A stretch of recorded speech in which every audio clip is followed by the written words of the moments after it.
On paper, today's project is pretty much the simplest thing ever. After many hours of troubleshooting, I've identified the problem with my VR gaming PC. The onboard USB ports are not compatible with the Vive trackers that I'm using to enable full body tracking when I'm streaming VR.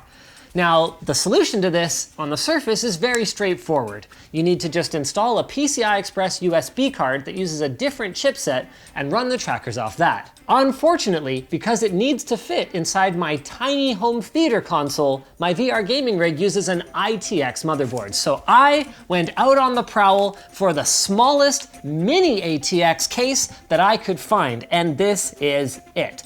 The Sliger Cerberus. Now on the surface, this project is super straightforward. Take a basically working computer and transplant it from one case into another with a different motherboard. But with how much has gone wrong with all of this so far, what the fucking fuck? Why are they drifting? I think it's pretty safe to say that I should probably have a camera rolling for it. So why don't you come along for the ride? Brought to you by Glasswire. With Glasswire, you can keep track of the weird stuff that's connecting to your PC even when you aren't using it. You can see if a strange device joins your Wi-Fi and block it instantly. Get 25% off by using code Linus at the link in the video description.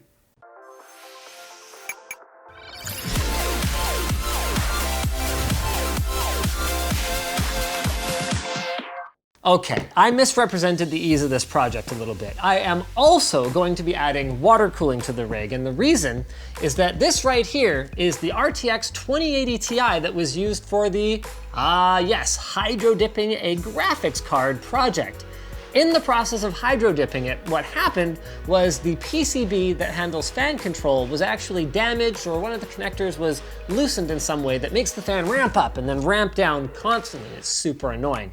That is literally the only reason that I'm going water cooling, to quiet down this now defective card. This case is not really billed as a water cooling focused product, but I've seen enough builds from other users online that have water cooling in them to suggest that it shouldn't be too challenging.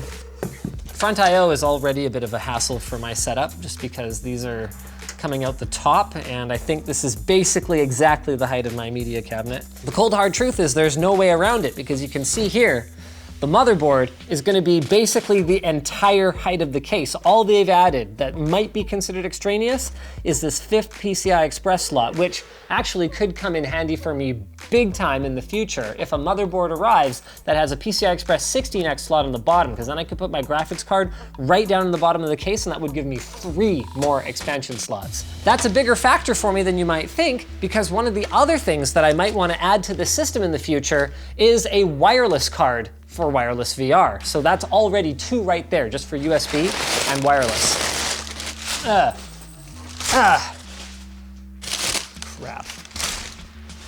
This is my first time hands-on with this case. It's reasonably solid feeling, but the construction is very basic. Like, pretty much every piece of it is some kind of, table cut steel. That's about it. Really easy to get it opened up so you can start working in it though. I opted for a few accessories. There's a handle kit in here. We've got a handle bracket, SFX power supply adapter. Oh no. Did Jake screw me over already? He didn't send me an SFXL power supply. I'm gonna give him the benefit of the doubt. Maybe I don't need it. Anyway, first order of business is to get all the old hardware stripped out of my VR gaming rig. This 2 terabyte hard drive has got to go for sure. I'm gonna replace that with a high capacity solid state drive. You probably assumed I have a lot of this stuff. I don't. I actually love bottom mounted SSD. Kind of wish I had another matching industrial fan for this system. Jake sent over NF-A12s, and I'm just not sure if they're gonna have enough gusto. It's a 2080 Ti and a Radeon 3900X.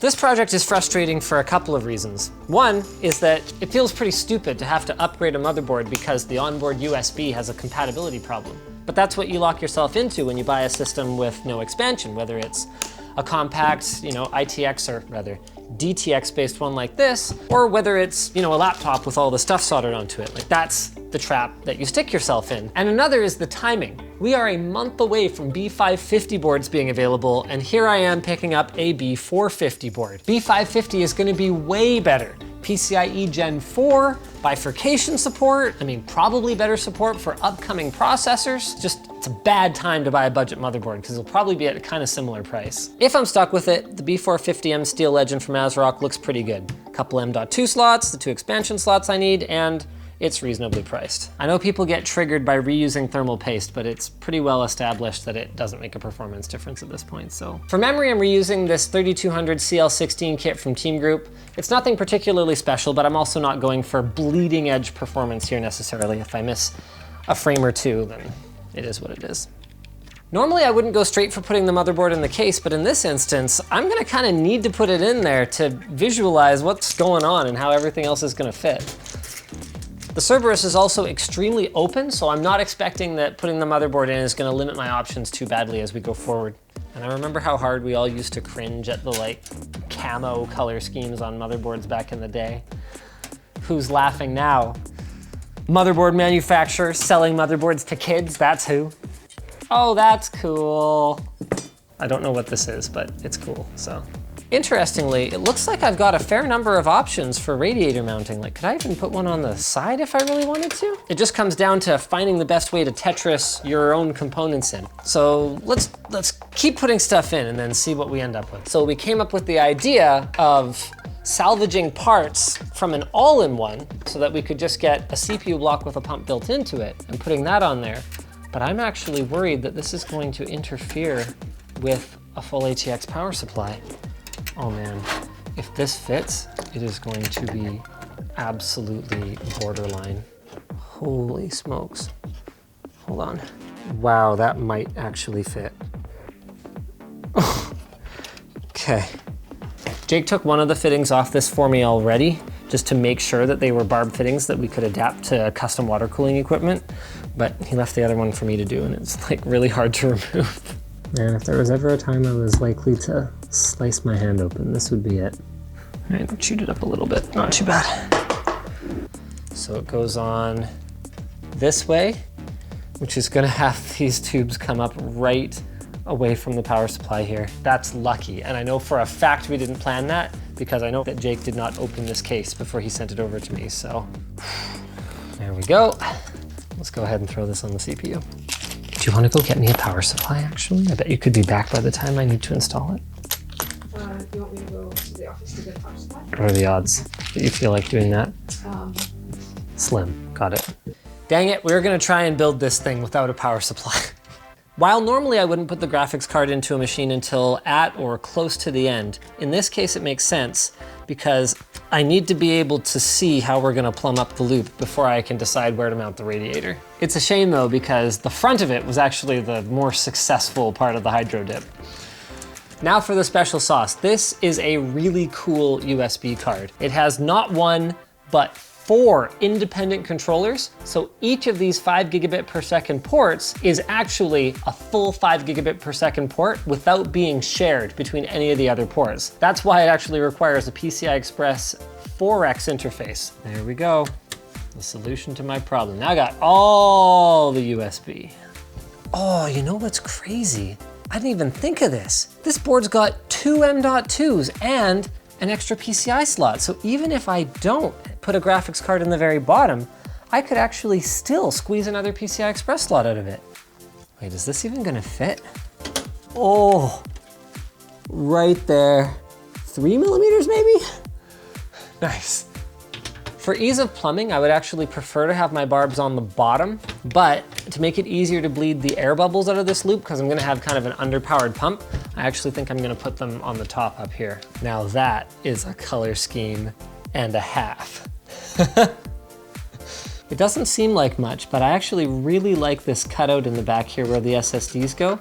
That is a really nice touch because it means that you'll have access to plug or unplug it even if you've got a radiator installed there, just by reaching around from the back. That is awesome. The SATA data cables are crammed behind the radiator here. You can easily access them like that. And then they plug into the motherboard right under the graphics card. You can barely even see them. The madman did it. Just got back from the office with an SFXL power supply. I went with Silverstone's SX800 LTI. It's an extremely efficient and really cool power supply. It's 800 watts. And it's just this teeny tiny little thing. Like I would have to be actively gaming for that fan to even spin up, which is pretty freaking cool. Silverstone doesn't get enough credit sometimes, you know? And we're at the point now where if you've got an 800 watt, 80 plus titanium unit available in this size, it kind of raises the question why we need bigger ones. Another advantage to going this route is I now have tons of room around my CPU cooler. So that's good. That gives me room to, you know, run the tubing and all that kind of stuff as well. Very nice. The fact that all the panels in this case pop off makes it a lot easier to work with than I was letting myself believe there. Look at that. All right, no problem. This really is such an ingenious way to handle these. I've talked about it already, but I can't get over it. I really like it. I'm using a tubing standard I don't normally use for this, partly because Jake sent it over and partly because it makes sense for such a compact build, but these are 10mm inner diameter, 13mm outer diameters. Just helps it take up a little bit less space, which is gonna be at a bit of a premium once all this is in there. These are Corsair fittings, and if I recall correctly, they partnered with Bits Power on them, which was a good move because these are super nice. Putting a little bit of spare tubing over the fitting and then using that to get a better grip while you're tightening it is a pretty good little trick. My loop is going to be really simple. So I'm going to go straight down there, then I'm going to go out from here to this guy over here, and then out from here over to this one back here. It's not going to look like anything special, but it should work pretty well. Now the keen-eyed among you might have noticed I cut that a little short. That is because I have a pretty clever trick planned. I had wanted to use a proper T-fitting, but not being able to find that, I'll settle for this. This is just a nice little EK multi-fitting block here. So I'm gonna open up the top of this, and then I'm gonna open up the other side, both of them up at the top of the loop, and I'm gonna use that to allow the air to come out while I'm filling the other side with water, and then to allow me to top it up once the air settles up in the top there. It's funny, some of the things I'm doing here feel like wrong, like this is a pretty ugly way to implement this, considering, you know, how nice the hardware I'm putting in it is, but like it or not, this is water cooling done practical. Another not pretty but practical thing, using zip ties to secure tubing on barbs. This is what peak performance looks like, all right? My brilliant theory is that if I just pour water into this, it will fill. Huh? Huh? Okay, we're dripping a bit. Fortunately, that is what paper towels and GPU backplates are for. Oh, you spilled your water cooling? Surprise Pikachu face. I was a fool. Our water bottle is for hydrating humans, not computers. LTTstore.com. All right, these tubes are full of water now, so I'm just gonna tip this back. Ooh, okay. Here we go, and we are gonna see the water run down the other tubes. Hey, there we go. My theory was that filling it this way would make it so I won't have to power on the system in order to bleed the air bubbles. So let's see how well that's working out for me here. Actually, looks like there's still some air bubbles in the graphics card, but not too bad.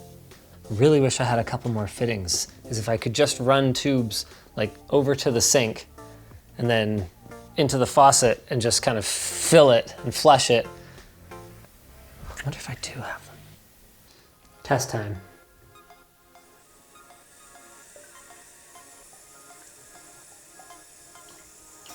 That's pretty good. Now I know masking tape's not ideal for this, but I need the wife to not wake up and be like, hey, why is there a bunch of tape residue all over our faucet?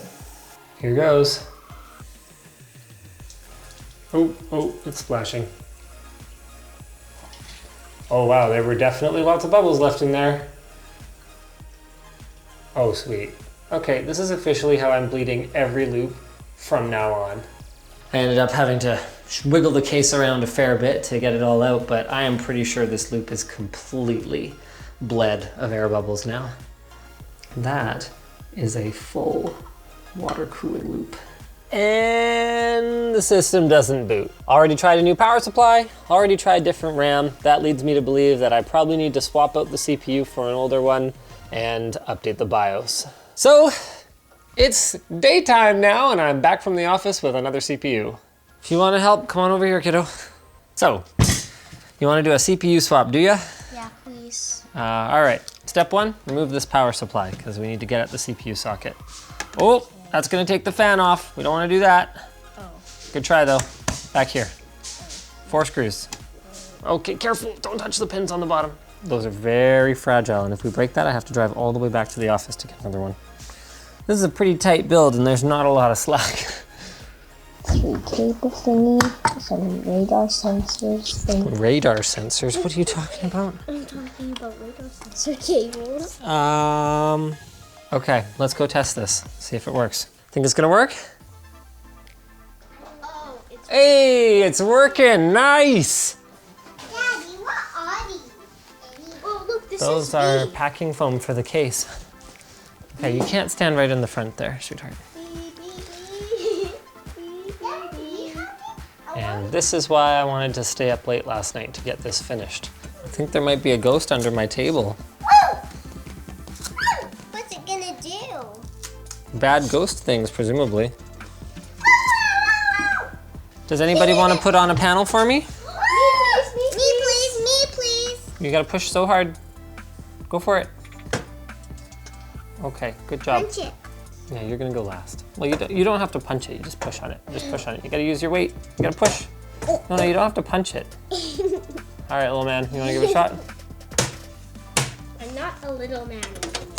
You sure are, you're my little man. Now that I'm closing it up, what's more impressive than how much stuff I have in here is how much stuff I could still fit in here. I could put a 120 or 140 mil rad in the bottom with some 90-degree fittings without too much trouble. If this isn't enough cooling, that's what I'm gonna do. I could put another fan here blowing down on the system memory. That could also be a good idea. Like, I didn't even explore the handle kit just because I found the clearance was so tight in my media console that I wasn't gonna be able to add that. But I think there's like a fan mount that's part of it. Just a really thoughtful case with a ton of options. I actually really like it. And simple construction, but top notch. That's it, that's a lot of power in a tiny container. In comparing the size to the old case, I realized that height shouldn't have been my only concern. It's actually quite a bit deeper as well. Now for the big conclusion, the system performs admirably. Temps are around 75, 76 degrees on the GPU. Very nice, not great for water cooling, but remember guys, this is only a dual 120 radiator in a tiny case, and our CPU tops out at around 79, 80 degrees. Remember though, that's with both components heating up the loop to the max at the same time for about an hour and a half. So this is an absolute worst case scenario. That means it's finally time for us to play some video games. You guys wanna play Takelings? Yeah, please. I'm going for it. I'm going for it, boys. Get wrecked. Yours nothing. Get wrecked, my literal son.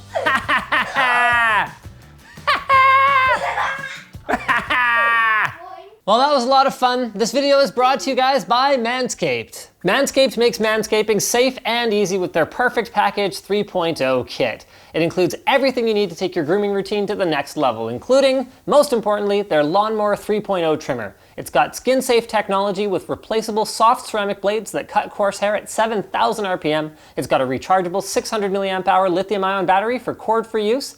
It's waterproof, so you can use it in the shower, and it's low vibration, so she won't steal it. Excuse me, so that it operates quietly. Grab this or their Perfect Package 3.0 that includes the trimmer and more using code TECH to get 20% off and free shipping at the link down below. Get it? The link's down below for the product. That's, you know what, you guys get it. You get it.